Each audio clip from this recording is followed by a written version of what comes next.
아멘. 창세기 3장 21절 제가 한번 더 읽어보도록 하겠습니다. 여호와 하나님이 아담과 그의 아내를 위하여 가죽옷을 지어 입히시니라. 아멘. 타락한 인간에게 하나님께서 맨 처음 약속한 언약이 바로 가죽옷, 즉 예수 그리스도로 옷 입혀주시겠다라고 약속을 했습니다. 이 언약을 누가 믿었습니까? 아벨이 믿었습니다. 이 언약을 누가 믿었습니까? 에녹이 믿었습니다. 이 언약을 누가 믿었습니까? 노아가 믿었습니다. 한번 보겠습니다. 히브리서 11장 1절부터 보겠습니다. 히브리서 11장 1절. 믿음은 바라는 것들의 실상이요 보지 못하는 것들의 증거니. 그렇죠. 우리는 믿음을 가진 사람이 되어야 되는 겁니다. 율법의 행위 아래에 있으면 절대로 주님이 보아지지 않아요. 그러니까 율법의 행위라고 하는 것은 하나님의 계명, 하나님의 말씀을 내 자신, 내가 순종하여서 육신의 생명을 가진 내가 순종을 하여서 의롭고 거룩하게 선하게 살아서 하나님 앞에 복을 받으려고 하는 행위가 바로 율법의 행위자. 율법의 행위자는 하나님 앞에 저주받은 사람, 저주 아래 있는 사람입니다. 그런데 이 사람은 믿음이 없어요. 그럼에도 불구하고 믿음이 있다고 그런단 말이에요. 그거는 하나님께로부터 온 믿음이 아니라, 하늘에서 온 믿음이 아니라 자기에게서 나타난 자기의 믿음입니다. 이 자기의 믿음을 다른 말로 표현을 하자면은 자기의라고 하는 겁니다. 이 자기의를 또 다른 말로 표현하려면 우리 주님께서 자기를 부인하고 자기 십자가를 지고 나를 따르라고 말씀을 하셨는데 그것이 포기가 되지 아니했다는 뜻입니다. 여전히 자기 중심이라는 겁니다. 아브라함이 마치 75세에 부름을 받아서 99세에 할례 언약을 맺기 이전에는 자기중심적인 사람이었어요. 그것이 바로 갈라디아서 3장 23절에서 믿음이 오기 전에는 아브라함을 설명하고 있는 겁니다. 믿음이 오기 전에는 율법에 매인바 되었고, 그리고 계시가 오기 전에는 그 율법 안에 갇혀져 있었다 그랬단 말이에요. 이 믿음과 계시는 예수님을 말하는 거예요. 근데 그 예수님 안으로 들어가기 위해서는, 계시 안으로 들어가기 위해서는 반드시 십자가를 통과를 해야 돼요. 십자가를 경험하지 아니하면 안 되는 겁니다. 십자가는 우리 목에 걸고 다니는 것도 중요하고, 십자가는 벽에 붙이고 다니는 것도 중요합니다. 그러나 그보다도 더 중요한 것은 내가 그 십자가를 경험을 해야 되는 겁니다. 그 전에 어떤 영화를 보니까 십자가를 이렇게 탁 메고 전쟁을 하니까 아마 승리를 했던 것 같아요. 아마 우연의 일체인지는 모르겠습니다만은 우연히 아마 그 승리했겠죠. 그러니까 계속해서 이제 전쟁만 일어나면 십자가를 둘러매고 나가는 겁니다. 이 십자가만 메고 나가면 이긴다고. 그 십자가는 메고 나가는 것이 아니라 당신이 체험을 하는 거예요. 당신이 십자가를 체험을 하는 겁니다. 십자가를 바라보는 순간에, 십자가를 체험하는 순간에 내가 얼마나 타락한 인간이라는 것을 알게 되는 겁니다. 그래서 내 옛사람을 십자가에 못 박아 무덤의 장사를 지내는 겁니다. 마치 예수님께서 십자가에서 하나님의 뜻을 다 이룬 것처럼 그때부터 하나님의 뜻이 나에게 이루어지는 거예요. 그전에 하나님의 뜻이 나에게 이루어지지 않습니다. 하나님의 뜻은 첫 것을 폐하고, 즉 옛 언약, 즉 사람의 계명, 사람의 말을 듣고 살았던 율법 아래 있었던 그것을 버리고, 폐하고 버리고, 그리고 두 번째 것, 즉 새 언약, 하나님께서 모압에서 선포했던 그 언약을 통해서 내가 하나님의 생명으로 거듭나 주님과 한 몸이 된 삶, 이것이 바로 하나님의 뜻이에요. 하나님의 뜻을 모르는 사람들이 의외로 많아요. 어떤 일을 하는데도 말이야, 안 되면 다 하나님의 뜻, 뭐 좋아다 하나님의 뜻, 갖다 붙이면 다 하나님의 뜻인데, 하나님의 뜻은 그게 아니고 옛사람을 제거하고 새 사람을 입어라. 즉 에베소서 4장 24절에서 말씀하는 것처럼 하나님을 따라 의와 진리와 거룩함으로 새 사람을 입어라. 새 사람을 입는 것이 바로 하나님의 뜻이에요. 그러기 전에는 에베소서 4장 21절에 보니까 유혹을 쫓아가는 옛사람을 버리고, 옛사람을 버려야 돼요. 한번 보겠습니다. 에베소서 4장 22절부터 보겠습니다. 에베소서 4장 22절부터 보겠습니다. 너희는 유혹의 욕심을 따라 썩어져가는 구습을 따르는 옛사람을 벗어버리고. 사람이 두 개예요. 저기 옛사람이 하나 나오죠. 24절 보겠습니다. 24절. 저 보면 새 사람이 있어요. 옛사람이 있고 새 사람이 있어요. 옛사람과 새 사람 사이에 무엇이 있다고요? 십자가가 있어요. 3절을 보겠습니다. 23절. 22절부터 다시 한번 더 보겠습니다. 22절. 너희는 욕심을 따라 썩어져가는 구습을 쫓는 옛사람을 벗어버리고. 23절 보겠습니다. 오직 너희의 심령이 새롭게 되어. 저 심령이 새롭게 되는 것이 바로 십자가를 경험하는 거예요. 십자가를 메고 다니면 안 되고, 물론 메고도 다니시고요. 목걸이, 십자가 목걸이도 하고 다니시잖아요. 그러나 중요한 것은 내가 그걸 체험을 해야 돼요. 십자가 내가 처음 볼 때에 정말로 아주 입이 다물어져 버리는 거예요. 십자가를 보면 있지 않습니까? 십자가에 달리신 예수님을 보게 되는 겁니다. 예수님을 왜 우리 하나님께서 저렇게 보내주셔서 십자가에 못을 받게 했는가? 하나님의 사랑이 보여요. 그러니까 하나님의 사랑은 반드시 십자가를 통해서만 보여지는 겁니다. 하나님의 사랑을 보고 나니까 감격이 되는 겁니다. 그 감격이 무엇이냐면 나 같은 쌍놈도, 나 같은 죄인도, 나 같은 더 악한 놈도, 독정도, 나 같은 꼬라지도 하나님께서 이렇게 만들어 주셨구나. 그렇죠. 이제 나 같은 죄인이 용서함 받아서 그렇죠. 나 같은 죄인이 아니고 나 같은 쌍놈이 죄예요. 아니 그러면서 막 그 속에 이게 다 무너지는 거예요. 아니 이게 자존심 다 아집 고집 다 무너지는 거예요. 누구 욕했던 거 다 다 무너져 버려. 남을 판단했던 거 다 무너져 버려. 남을 정죄했던 거 다 무너져 버려. 이게 다 무너져 버리는 거예요. 다 무너져 가지고 창피해요, 되게. 되게 창피하고 사람 만나기도 싫고 그래요. 근데 그때 당시에 들려오는 음성이 있습니다. 음성이. 그건 마귀 음성이에요. 너 꼬라지 봐라. 너 아주 못된 놈이지? 너 같은 쌍놈이 말이야 무슨 목회냐? 너 목회하지 마. 이런 음성이 들려와요. 그러면 아멘하고 순종하면 큰일 나요. 그럴 때수록 더 목회를 해야 되는 거예요. 뻔뻔하게. 여자분들은 또 뻔순이처럼 남자는 뻔돌이처럼 더 해야 되는 거예요. 더. 그게 마귀가 하는 소리예요. 그게. 마귀가 하는 음성입니다. 다 그럴 때일수록. 그러면서 다 무너지는 거예요. 다 무너지고 아버지의 사랑을 보는 겁니다. 그게 바로 요한복음 3장 16절이에요. 하나님이 세상을 이처럼 사랑하셨습니다. 독생자를 주셨습니다. 그리고 영생을 나에게 주었습니다. 하나님의 사랑과 영생을 동시에 취해요. 저 십자가를 경험한 사람만. 근데 저 십자가를 경험하지 아니한 사람은 여전히 옛 언약 안에 있는 사람, 율법 아래 매여 있는 사람. 그러다 보니까 자기 믿음이 나온다니까. 자기 믿음이 나요. 하나님이 그런 믿음 준 적이 없어요. 그러니까 막 예수의 이름으로 어쩌고 저쩌고 해도 자기가 예수의 이름을 마음대로 사용한단 말이에요. 하나님이 그걸 준 적이 없는데, 당신의 마음을 주님이 주신 적이 없는데, 이제 우리가 22절부터 24절까지 한번 제가 읽어볼게요. 에베소서 4장 22절부터 24절까지 한번 우리 같이 한번 읽어볼까요? 너희는 유혹의 욕심을 따라 썩어져가는 구습을 따르는 옛사람을 벗어버리고. 24절 하나님을 따라 의와 진리의 거룩함으로 지우심을 받은 새 사람을 입어라. 여기서 새 사람을 입고 난 이후부터 진짜 믿음이 오래. 진짜 믿음. 저 믿음을 누가 가졌냐면 아벨이 가졌어요. 저 믿음을 누가 가졌습니까? 에녹이 가졌어요. 저 믿음을 누가 가졌습니까? 그렇죠. 노아가 가졌습니다. 저 믿음을 누가 가졌습니까? 아브라함이 가졌어요. 이제 히브리서 11장 1절을 보겠습니다. 저 믿음만 우리 주님께서 요구하는 겁니다. 그러면 저 믿음이 어디에서부터 출발을 한다고요? 창세기 3장 15절과 21절에서 저 믿음을 요구하는 겁니다. 하나님께서 우리에게 믿음을 지금도 요구하고 있고, 그 믿음을 가진 자만 우리 하나님께서 찾는 거예요. 그 사람이 교회 시대 마지막 주자가 될 수가 있어요.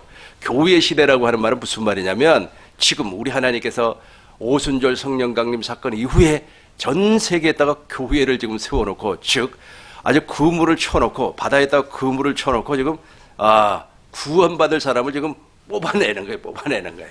조금 이따가 설명하도록 하겠습니다. 믿음은 바라는 것들의 실상이요 보지 못하는 것들의 증거니. 2절을 보겠습니다.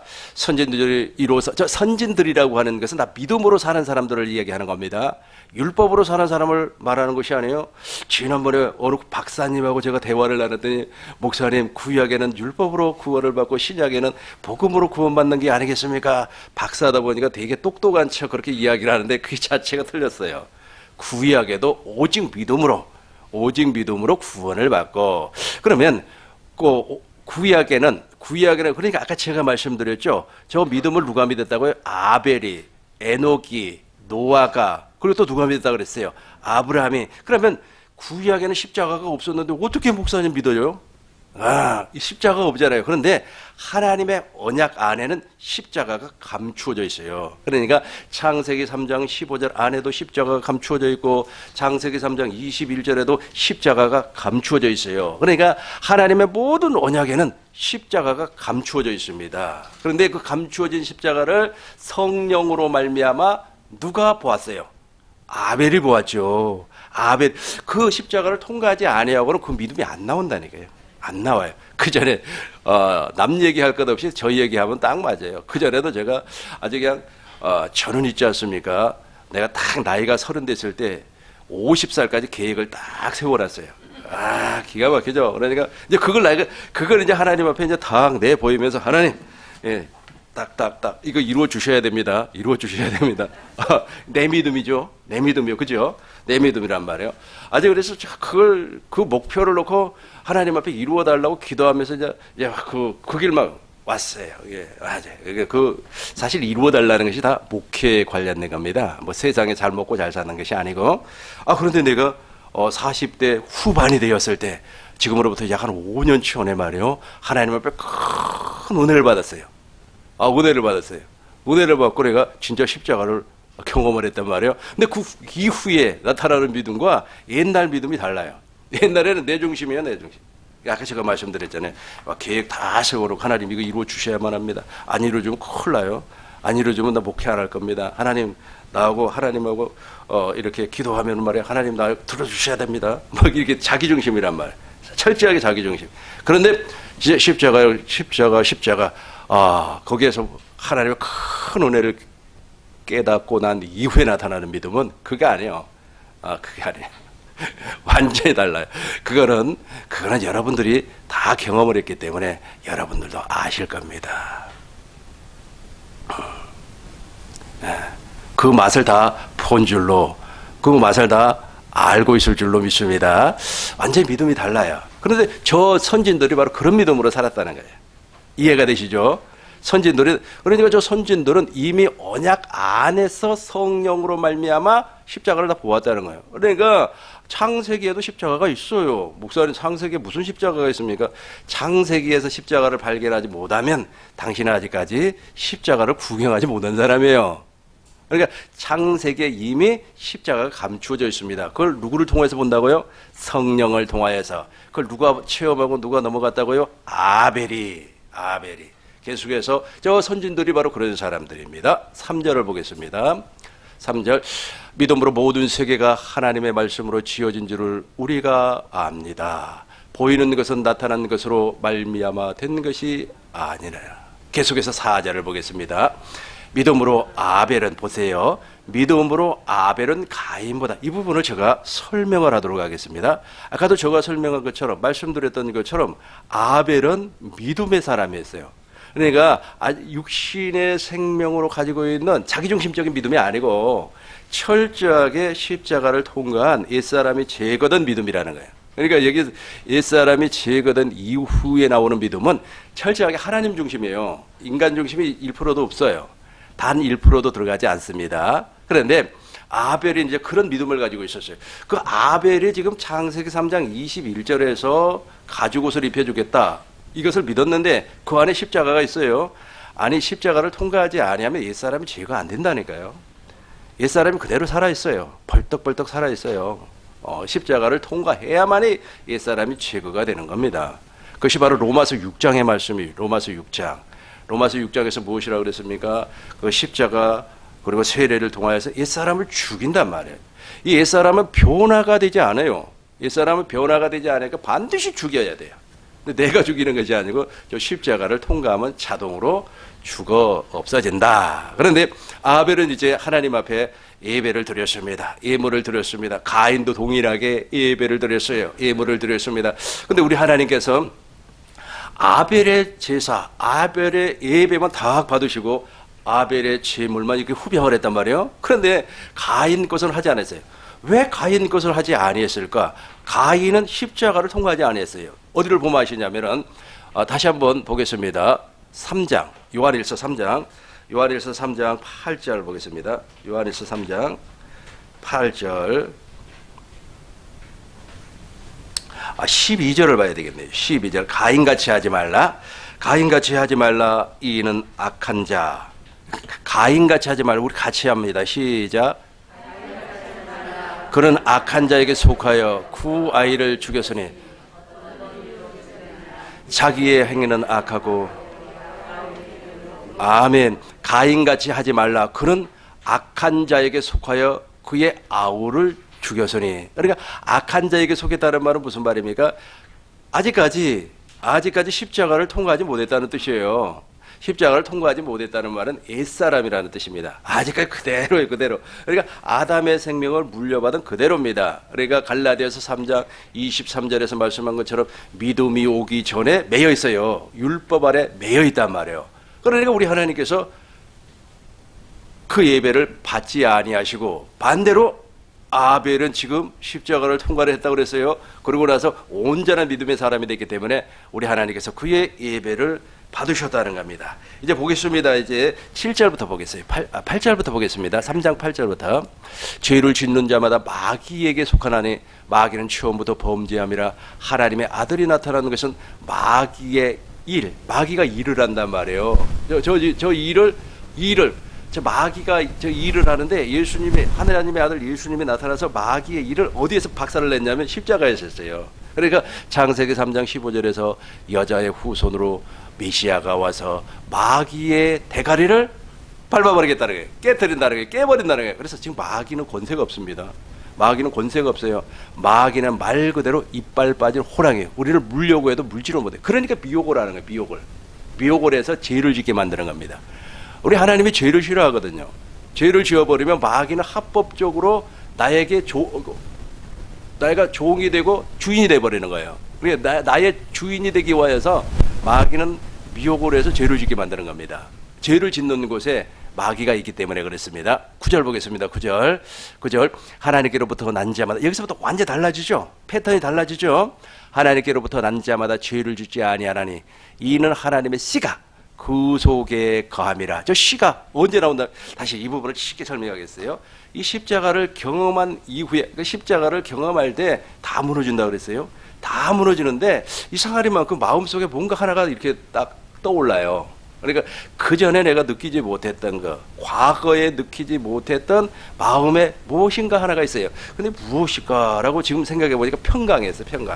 평강, 자유, 평강, 그리고 두려움이 해소되고, 그리고 뭔가 이렇게 달라요. 그러니까 마음에 평강이 있고, 그 다음에 두려움이 사라져버리고, 그리고 자유함이 있고, 그리고 욕심이 사라져버리고, 지금도 있지 않습니까? 욕심 부리려면 얼마든지 부리거든요. 근데 그 자체가 성립이 안 돼요. 이상해요. 이상해요. 저것 때문에 그래요. 이는 하나님의 씨가, 같이 시작. 이는 하나님의 씨가 그 속에 거함이요. 다시 한번 시작. 이는 하나님의 씨가 그 속에 거하며 그도 범죄하지 못하는 것은 하나님께로부터 어떻게 됐다고요? 태어났어요. 하나님께로부터 태어났어요. 이게 바로 십자가입니다. 이렇게 해서 이렇게 해서 이때부터 진짜 믿음이 나오는 거예요. 그전에는 전부 자기 중심이에요. 아까도 제가 말씀드린 것처럼 하나님 앞에 나 계획표 다 써가지고 하나님 이대로 해주셔야 됩니다. 안 해주면 나 목회 안 할 거예요. 땡깡 넣어놓고 말이에요. 이게 뭐야 이게 사람. 아니, 철저하게 자기 중심이에요. 그러니까 아브라함이 75세의 부름을 받고 그의 나이 86세. 그러니까 딱 11년이 되었을 때 누가 태어나 버려요. 이스마엘이 태어나죠. 이스마엘은 어떻게 태어났습니까? 사람에 맞고 완전 자기 중심이에요. 하나님의 말씀에 의해서 태어난 사람은 아니라는 겁니다. 하나님의 약속을 믿음으로 누가 태어났습니까? 이삭이 태어났습니다. 이제 보시겠습니다. 다시 이제 본문으로 돌아가겠어요. 히브리서 11장 4절. 믿음으로 아벨은 가인보다 더 나은 제사를 하나님께 드림으로 의로운 자라 하시는 증거를 얻었으니 하나님이 그 애물에 대하여 증언하심이라. 그가 죽었으나 믿음으로서 지금도 말하느니라. 완전히 다르죠. 완전히 달라요. 계속해서 5절 보시겠습니다. 5절. 믿음으로 에녹은 죽음을 보지 않고 옮기었으니 하나님이 그를 옮기심으로 다시 보이지 아니하셨느니라. 그는 옮겨지기 전에 하나님을 기쁘게 하는 자라 하는 증거를 받았느니라. 저 증거가 있어야 돼요. 저 십자가를 통과하면 다 저 증거가 나와요. 여러분 마음에서 나오는 겁니다. 아니 내가 천국 간다고 하는 사실을 어떻게 알아요? 내 안에서 주님이 말씀을 하시거든요. 내 안에서 평강을 준다고요. 막 두려움, 어떤 사람 막 두려움, 막 이런 것들이 막 밀려오면 어떡하죠?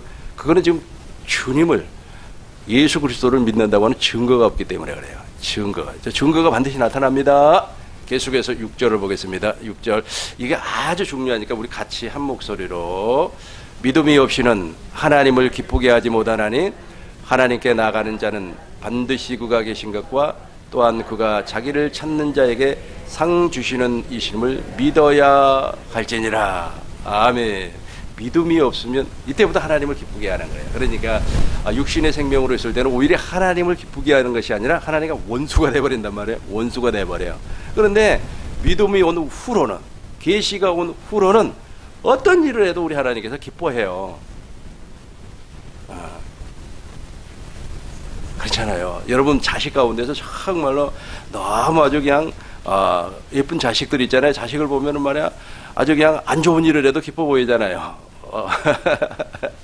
너무 내 자식이 좋다고. 그리고 저는 완전히 달라져 버려요. 완전히. 그러니까 우리 하나님께서는 그때부터는 우리를 절대로 존귀하지 않습니다. 이게 바로 은혜예요. 최고의 은혜입니다. 최고의 은혜를 여러분들이 다 받으시길 주의 이름으로 축원합니다. 로마서를 보겠습니다. 로마서 11장 25절을 보겠습니다. 그러면 이 기간이 과연 영원히 이루어질까? 그렇지 않습니다. 이 기간은 영원히 이루어지지 않습니다. 형제들아 너희가 스스로 지혜 있다 하면서 이 비밀을 옛날 개역 한글 성경으로 보시겠습니다. 형제들아 하실 때 저 형제는 누구를 얘기하냐면 유대인들을 얘기하는 겁니다. 유대인들. 그러니까 본래 있지 않습니까? 하나님께서 유대인들을 통하여서 구원의 말씀이 증거될 수 있게끔 예언을 해놨습니다. 다니엘 선지자를 통하여서 하나님께서 다니엘 선지자를 통하여서 70일이라고 하는 엄청난 계획을 말씀을 하셨어요. 그러니까 예수님이 이 땅에 오시면 예수님께서 이 땅에 오셔가지고 초림이라고 그럽니다. 예수님이 이 땅에 오셔서 7년이 지나면 재림이 바로 돼버려요. 그리고 이 세상은 다 심판을 받아버리는 겁니다. 그런데 이상하리만큼 예수님이 재림을 안 하네. 빨리 재림을 하셔야만 저 말씀이 이루어져야 되는데, 그러니까 다니엘서 9장 27절, 26절, 27절의 말씀이 이루어져야 되는데 이상하리만큼 예수님이 재림을 안 해버려요. 그러니까 바울이 이 비밀을 알았다는 거예요. 다시 한번 설명하겠습니다. 우리가 저 계시의 영을 받으려면 반드시 물과 성령으로 거듭나야 돼요. 갈라디아서 2장 9절을 보면은 바울이 이런 고백을 합니다. 무슨 고백을 하느냐 하면 갈라디아서 2장 9절부터 보겠습니다. 1장 9절부터 보겠습니다. 우리가 전에 말하거니와 내가 지금 다시 말하노니 만일 누구든지 너희의 받은 것 외에 다른 복음을 전하면 저주를 받을지어다. 그러니까 지금 있지 않습니까? 예를 들어서 계시의 영이 임하지 아니한 상태에서 하나님의 말씀이 이랬네 저랬네 하면 그게 다 다른 복음, 다른 예수, 다른 영이 전파하는 가짜가 될 수 있다라는 말씀입니다. 계속해서 10절 보겠습니다. 10절. 이제 내가 사람에게 기쁨을 구하려 내가 지금까지 사람의 기쁨을 구하는 것이었다면 그리스도의 종이 아니니라. 11절 보겠습니다. 형제들의 사람에게 좋게 하라 하나님께 좋게 하라. 내가 너희에게 알게 하노니 내가 전한 복음이 사람의 뜻을 따라 된 것이 아니라. 다시 한번 설명해요. 누구의 뜻을 따라 된 것이 아니요 사람에게 배운 것이 아니라는 겁니다. 바울이 지금 전파하고 있는 저 복음이 사람에게 배운 것이 아니라는 겁니다. 그러면서 계시의 영을 받아요. 12절을 보겠습니다. 12절. 이는 내가 사람에게 받은 것도 아니요 배운 것도 아니요 오직 예수 그리스도의 무엇으로 말미암아? 계시로 말미암아. 저 예수 그리스도의 계시가 임했기 때문에 바울이 이방인의 비밀을 알 수가 있다는 거예요. 이방인들이 구원을 받을 수 있는 기간이 있다고 하는 것을 알 수가 있었다는 뜻입니다. 13절 보겠습니다. 13절. 내가 이전에 유대 교회에 있을 때에 행한 일들을 너희가 들었거니와 하나님의 교회를 심히 박해하고 잔해하고. 14절을 보겠습니다. 내가 또 동족 중 여러 영갑자보다 유대교를 지나치게 믿어 내 조상의 유전에 대하여 더욱 열심이었으나. 이러다 완전 율법주의자, 나는 아직 그냥 사람의 계명에 미쳐서 살았다라고 하는 것 고백이에요. 15절 보겠습니다. 그러나 내 어머니의 태로부터 나를 택정하시고 무엇으로? 은혜로 나를 부르시니가. 무엇을 가르쳐줬다는 거예요. 16절 보겠습니다. 16절. 그의 아들의 이방인을 전하기 위하여서 그를 내 속에서 나타나기를 기뻐하실 때 내가 곧 그렇죠. 의논하지 아니하고 계시를 받는 사람이 됐다는 뜻입니다. 계시를 받았어요.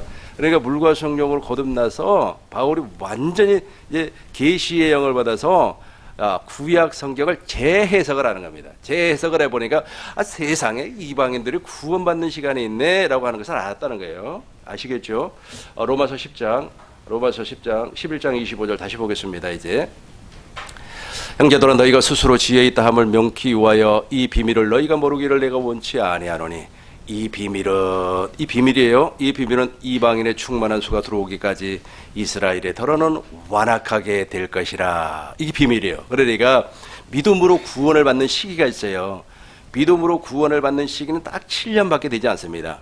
그런데 말이요, 이스라엘에게 주어진 그 7년이 사라져버렸어요. 사라져버리고 오히려 이방인들에게 이 믿음으로 구원을 받는 시기가 열려버렸어요. 어떻게 열려버렸습니까? 예수님께서 이 땅에 초림을 하시고 인류의 죄를 대속하시고 제3일 만에 부활하셨습니다. 그리고 오순절 성령 강림 사건으로 말미암아 이 땅에 교회가 세워져 버렸어요. 그러니까 이 땅에 교회가 세워짐으로 초대교회 모든 사람들은 약 한 7년 지나면 예수님이 다시 올 줄로 알았단 말이에요. 그런데 안 와버렸어요. 안 와버렸어요. 그리고 사도들이 다 죽어버렸습니다. 심지어는 사도 요한은 유배를 가버렸어요. 이런 엄청난 상황이 벌어져 버렸단 말이에요. 그러고 나서 이제 바울은 뜻하지 않게 이제 다메섹에서 부름을 받고 이방인의 사도가 돼 버렸단 말이에요. 그래서 하나님 앞에 이제 기도를 하는 겁니다. 지금 바울 시대에는 무엇이 존재하고 있었느냐 하면 모세오경, 예언서, 그리고 시편이 존재하고 있었어요. 그러니까 바울은 오경과 시편과 예언서를 아주 달달 암기를 하고 있었던 사람입니다. 바울은. 그래서 바울 서신을 읽어보면 전부 다 오경을, 그리고 시편을, 그리고 예언서를 인용을 해서 설명을 하고 있어요. 무엇을? 믿음을 설명을 하고 있습니다. 율법의 행위를 설명한 게 아니에요. 믿음을 설명한 겁니다. 그래서 그 가운데 이제 대표적으로 아브라함을 설명하는 책이 바로 갈라디아서예요. 갈라디아서에는 무엇이 나옵니까? 아브라함에게는 두 아들이 있었다. 그런데 이스마엘은 율법이다. 그리고 이삭은 복음이다. 믿음이다는 거예요. 믿음. 그래서 우리도 이삭과 같이 하나님의 약속을, 언약을 믿음으로 말미암아 약속의 자녀로 태어나야 된다. 그렇게 하면서 갈라디아서 4장 28절, 29절, 30절에 보니까 무엇이라고 그랬습니까? 옛날에도 이스마엘이 누구를 핍박했어요? 이삭을 핍박한 것처럼 오늘날도 동일하게 율법주의자들, 즉 행위자들은 믿음의 사람, 신실한 믿음의 사람을 박해할 것이다 그래요. 아주 정확하게 했죠. 정확하게. 지금도 하나님의 말씀에 정말로 그 그리스도의 마음을 나타내면서 사는 사람을 아주 그냥 이유 없이 박해를 하는 거예요. 이유 없이 박해를 해요. 이유 없이 박해를 합니다. 그런데 바울이 이것을 딱 해석을 해보니까 세상에 바로 7년 후에 예수님이 재림하는 것이 아니라 7년과 그리고 예수님의 초림 이 사이에 그게 있구나 하고 하는 것을 알았어요. 이방인들이 구원받는 수가 있다는 것을 알았어요. 이방인들이 구원을 받는 거예요. 그런데 보세요. 저와 여러분들이 어떻게 구원을 받습니까? 믿음으로. 마치 아벨이 창세기 3장 15절과 21절에서 무엇을 발견했다 그랬어요? 그 안에 언약이에요. 이게 언약입니다. 언약, 여러분 언약에서 십자가를 발견하지 못하고 다음 주에는 부활을 할 건데 언약에서 십자가와 부활을 발견하지 못하면 아무것도 안 해요. 언약 안에 그 두 가지가 동시에 들어있어요. 새 언약에도 그렇고 모압에서 세운 언약도 그렇고 그래요. 근데 모세의 언약에만 십자가와 부활이 없어요. 왜 그럴까요? 왜 그럴까요? 모세의 언약에만 왜 십자가와 부활이 없을까요? 예? 율법이니까? 첫 번째 언약이니까? 우리 하나님께서 그것은 그렇죠. 그 이스라엘과 세운 언약이기 때문에 그래요. 우리와 세운 언약이 아니에요. 즉 타락한 사람에게 세운 언약이에요. 그래서 그것을 그리스도에게로 인도하는 몽학 선생 역할만 할 수 있도록 하고 있습니다. 그거는 이제 조금 있다가 이제 여러분들이 집에 가셔가지고 되새김을 하면 오늘 내가 했던 얘기가 무슨 말인지 금방 알아져요. 다 알아져요. 언약 안에는 십자가가 있구나. 그 십자가가 언약 안에 없어버리면 그 하나님의 뜻이 이루어지지 않아요. 하나님의 뜻은 예수님이 히브리서 10장 9절 그 다음에 10절 보니까 하나님의 뜻, 예수님은 하나님의 뜻 한번 보고 있죠. 다시 봐야 되는데 히브리서 10장 9절부터 보겠습니다. 그 후에 말씀하기를 보옵소서 내가 하나님의 뜻을 행하러 왔습니다. 그 첫째 것을 폐하시면 둘째 것을 세운다. 둘째 것을 세워요. 근데 10절을 보겠습니다. 10절 이 뜻을 따라 예수 그리스도의 몸을 단번에 어디에서 드렸어요? 십자가에서 단번에 드림으로 말미암아 우리가 거룩함을 얻었느니라. 이거 못 보면 안 돼요. 그러니까 하나님의 언약 안에 십자가가 감춰졌다고 하는 사실을 못 보면 안 돼요. 이게 십자가를 이제 어디에서 보게 되냐면 여러분들이 실제로 보게 돼요. 실제로 본 사람도 있을 거예요. 본 사람도 이게 그거 보면 다 무너져 버리는 거예요. 자존심도 무너지고 내가 말이야 공부를 많이 하다 폼 잡는 것도 무너져 버리고 다 무너져요. 아주 그냥 교회를 부흥시켜 가지고 몇천 명 몇만 명 만들어 그것도 다 무너져 버려요. 그거 안 무너지면 죽어요. 그 얘기하니까 생각이 나는데 이 말을 해야 되나 말아야 되나. 아무튼 내 주위에 그런 사람이 세 사람이 있었는데 세 사람 다 죽어버렸어요. 한 사람은 그 옆에 있는 교회하고 신학교 동기인 것 같아요. 부흥을 하니까 이 사람도 부흥시키기 위해서 그렇게 뛰어다녔어요. 40살에 심장마비로 죽어버렸어요. 그리고 제일 안타까운 것은 무엇이냐면 아주 우리를 가르쳤던 목사님인데 신학교 교수도 하고 그랬던 분인데 그분은 아주 처음부터 욕망이 많았어요. 엄청나게 대형 교회를 하려고 목표를 정해놓고 뛰었던 사람이란 말이에요. 그랬는데 이제 서울에서 어느 정도 목회를 잘했어요. 한 200~300명이 이렇게 모였단 말이에요. 그랬는데 그 교회에서 쫓겨나 버렸어요. 쫓겨나가지고 이제 시골 교회로 갔단 말이에요. 시골 교회로 가보니까 시골 교회 한 10명 이렇고 이게 설교가 돼요? 큰 대형 교회를 꿈꿨던 사람이 거기에서도 견디지를 못해가지고 다시 또 서울 올라왔는데 갔어요. 벌써 가버렸어요. 네, 가버렸어요. 그러니까 그런 분들은 하나님의 뜻이 무엇인가를 모른다니까. 이게 정말 안타까운 일이에요. 하나님의 뜻을 알아야 돼. 이 뜻을 따라 예수 그리스도의 몸을 단번에 두르심으로 말미암아 이게 바로 십자가를 경험을 못했다는 거예요. 그 십자가를 경험을 한 사람은 있지 않습니까? 그런 욕망을 다 박살내 나버린다. 그 욕망이 아주 흐물흐물. 아무튼 언약 안에 십자가가 감춰져 있다. 이걸 아셔야 돼요. 언약 하나님의 뜻이 이루어진 사람은 반드시 십자가를 체험하게끔 돼 있어요. 이걸 체험 안 하면 좀 극단적으로 표현하자면 거짓말이에요.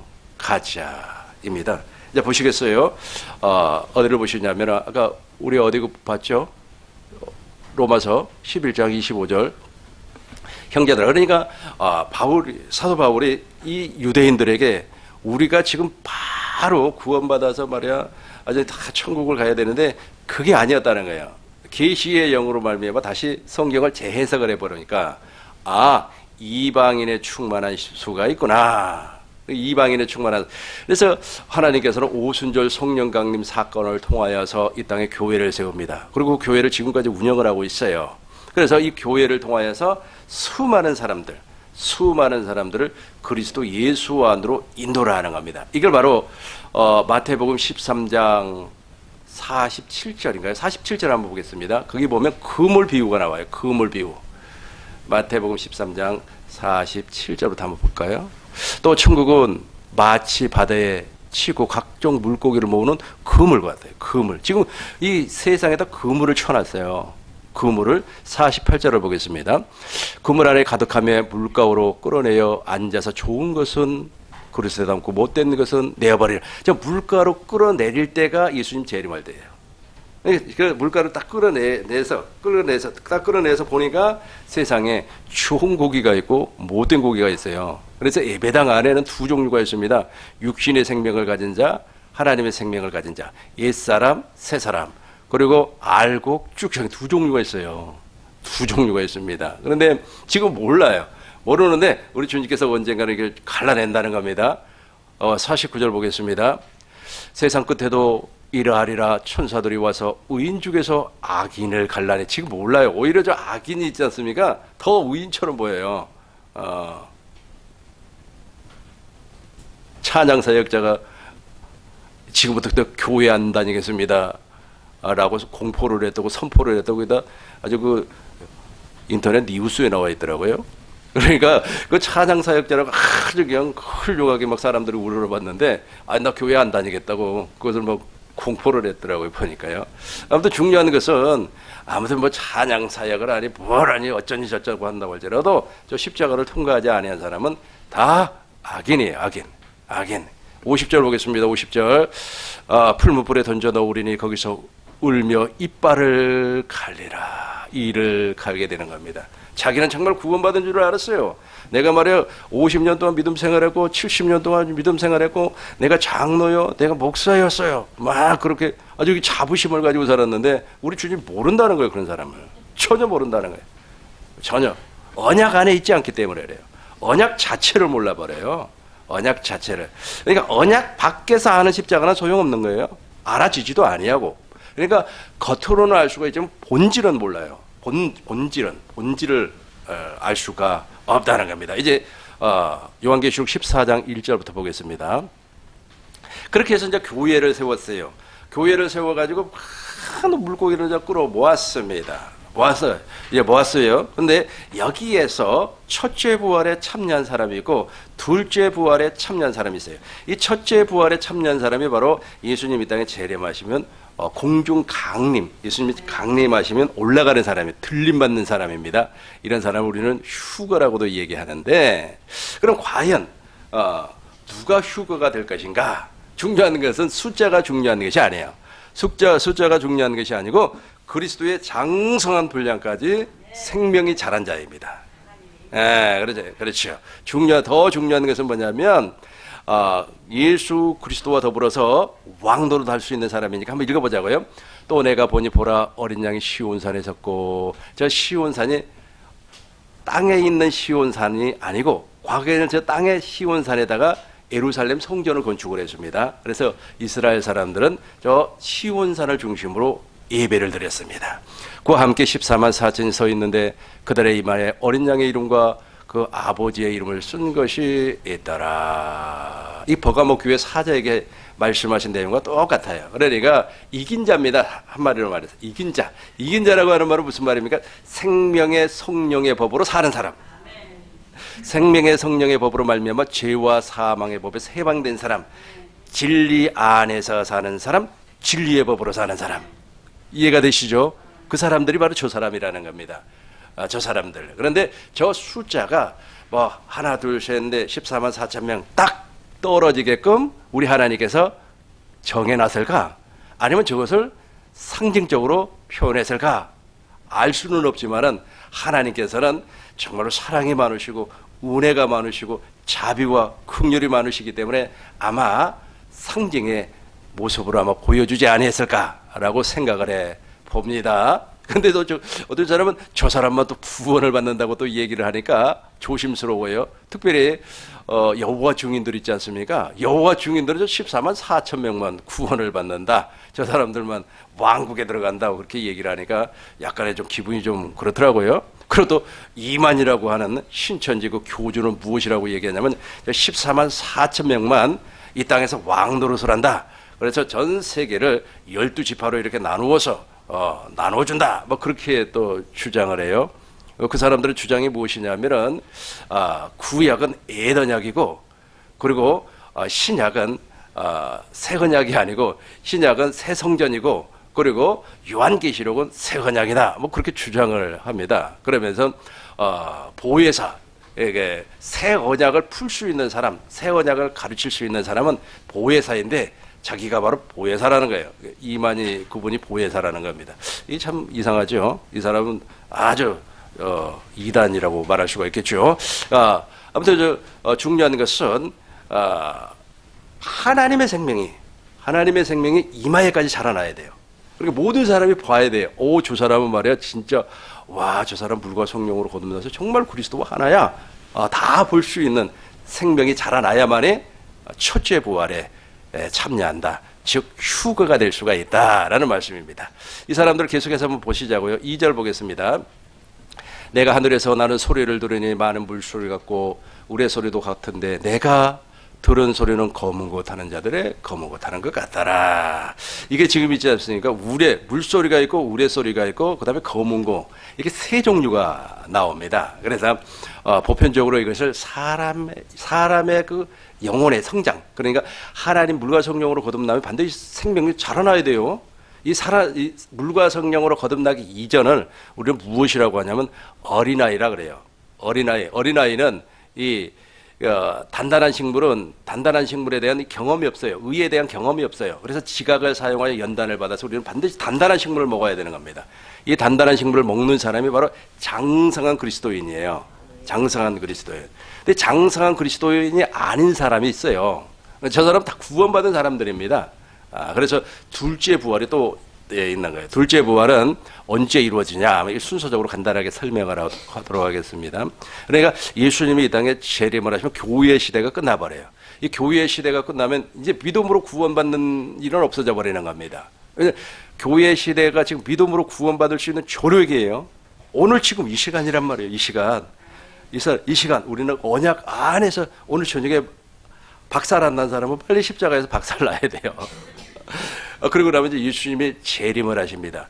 예수님이 재림을 하실 때는 이제 세상을 심판하는 것이 아니라 저 사람들을, 그러니까 첫째 부활에 참여한 사람들을 데려가기 위해서 도적같이 예수님께서 오셔가지고 데려간다는 겁니다. 데려갈 때 아무나 데려가는 것이 아니라 장성한 물약을 하나님의 생명이 머리에 이마에까지 다 자라버리는, 첫째 부활에 참여한 사람만 데리고 가는 겁니다. 그리고 나서 이제 3년이 지나고 나면은 어떤 이상한 녀석이 하나가 나타나요.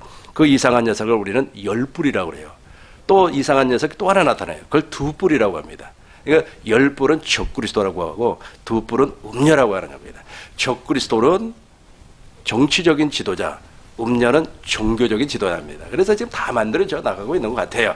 그래서 지금 뭐 세계가 뭐 종교를 통합을 해야 된다, 뭐 어떻게 해야 된다, 지금 종교라고 하는 것 자체가 기독교도 하나의 그 종교의 그 범주 안에 들어가 가지고 아주 조심하셔야 됩니다. 아주 뭐 WCC 뭐 이런데 참여하면 안 돼요. 큰일 나는 거예요. 아주 우리는 믿음으로, 끝까지 믿음으로. 근데 그 녀석이 이제 성도들을 막 미혹을 하는 거예요. 엄청나게 미혹을 하는 겁니다. 그때 이제 순교자가 나타나요. 많은 사람이 순교를 하는 거예요. 그리고 나서 7년이 지나면 예수님이 이 땅에 재림을 하셔가지고 심판을 해버려요. 이 세상을 심판을 해버리는 겁니다. 그리고 마귀를 추종했던 사람들을 다 잡아서 불과 유황불에다가 집어 던져버리는 겁니다. 이것이 바로 요한계시록에 나타난 재림 그리고 심판에 대한 스토리입니다. 이제 3절을 보겠습니다. 3절. 여기서 아주 중요한 사람들이, 이 사람들은 그들이 보호자 앞과 네 생물과 장로 앞에서 새 노래를 불러요. 그렇죠? 새 노래. 그러니까 새 노래는 누구만 부르냐면 세 사람만 부르는 거예요. 누구와 같은 사람? 아벨과 같은 사람, 에녹과 같은 사람, 노아와 같은 사람, 아브라함, 이 믿음의 사람만 저 새 노래를 부를 수가 있다. 땅에서 속량함을 받은 14만 4천인 밖에 둥이 이 노래를 배울 자가 없더라. 계속해서 4절, 5절까지 볼게요. 이 사람들은 여자와 더불어 더럽히지 아니하고 순결한, 저 여자와 더불어 더럽히지 아니했다는 것은 세상을 이기는 믿음을 가졌다는 겁니다. 요한일서 5장 9절을 보니까 우리는 무슨 믿음을 가지고 있었다고요? 세상을 이기는 믿음. 그러니까 세상을 이기는 믿음이 바로 무엇입니까? 바로 예수를 아는 증거예요, 증거. 요한일서 5장 9절만 보고 이제 마치도록 합시다. 요한일서 5장. 만일 우리가 사람의 증언을 받을진데 하나님의 증거는 더욱 크도다. 하나님의 증거는 이것이니 그의 아들에 대하여 증언하신 것이라. 10절 보겠습니다. 10절. 하나님의 아들을 믿는 자에게는 자기 안에 증거가 있어요. 저 증거가 있어야지 4절 봐요. 이제 4절 보겠습니다. 쭉 올라가서 4절, 5장 4절. 무릇 하나님께로부터 난 자마다 세상을 이기느니라. 이 믿음이 있어야 된다 이거예요. 이 믿음이 있어야만이 적그리스도 정부에서 나누어주는 표를 안 받아요. 지금 있지 않습니까?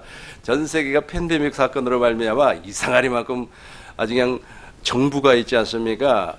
한국 정부 뭐 다른 나라 정부들도 막 교회를 그냥 쥐락펴락하고 있죠. 뭐 교회 뭐 문을 닫아라, 아니면은 뭐 5%를 드려라, 뭐 20%를 드려라, 막 그러잖아요. 쥐락펴락하고 있지 않습니까? 저 때도 똑같아요.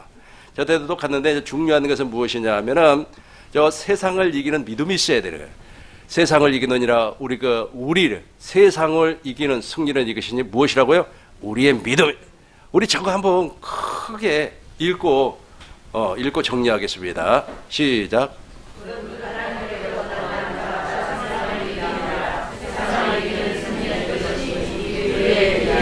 아멘. 무릇 하나님께로부터 어떻게 했어요? 난 자라 그랬죠. 증거. 하나님께로부터 난 자.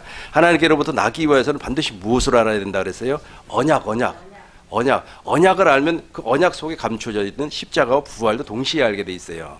그러니까 언약을 몰라버리니까 십자가를 메고 다니면서, 목걸이를 메고 다니면서도 그 의미를 몰라요. 십자가를 매일같이 쳐다보고 있으면서도 그 의미를 본질을 몰라요. 본질을. 그 본질을 알게 된다면 내가 십자가 앞에서 반드시 죽어버리게끔 돼 있어요. 다 죽어버려요. 다 박살이 나버리는 겁니다. 그리고 나서 무릇 하나님께로부터 난 자마다 이제 그때 증거가 나타나는 겁니다. 그러니까 14만 4천 보니까 무슨 노래를 불렀더라? 새 노래를 불러요. 새 노래를 부르는 겁니다. 근데 다 저 최고의 그 첫째 부활에 다 참여했으면 좋을 것 같아요. 첫째 부활에 참여했으면 좋을 것 같고, 그럼에도 불구하고 첫째 부활에 참여하지 못한다면 또 두 번째 부활도 있으니까 너무 실망하지 마시고. 그래서 천국은 삼중구조로 되어 있어요. 그러니까 노아의 방주가 삼중구조로 되어 있는 것처럼 천국도 삼중구조로 되어 있습니다.